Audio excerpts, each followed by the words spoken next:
is in the honor of Irving Berger, who wrote the national anthem. And as we will see, we dub him almost as a cultural icon in Barbados. So this is all about bringing forward his legacy to this generation and what we represent in Barbados.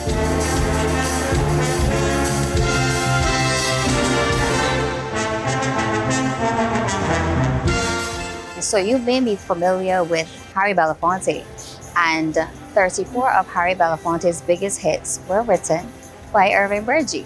Irving Berger was born in Brooklyn to Barbadian parentage, and he was the man who really put the Caribbean folk music on the region, on the international map.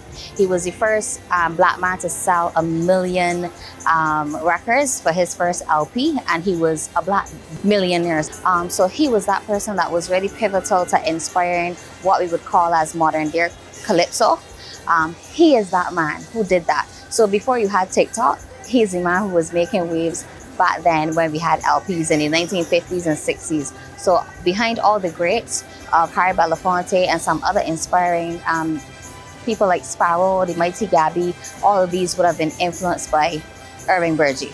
This story tells you more about the man, the music, and his legacy. I want people to walk away knowing a little bit more of what Bajan pride is, because his mother was a proud Barbadian, and even though they were living in Brooklyn, she steeped that into him, and that's where he continued to have that legacy of the Barbadian folk music, that continued to build onto generations. Persons like T.O.K. would have sampled his music, Lil Wayne.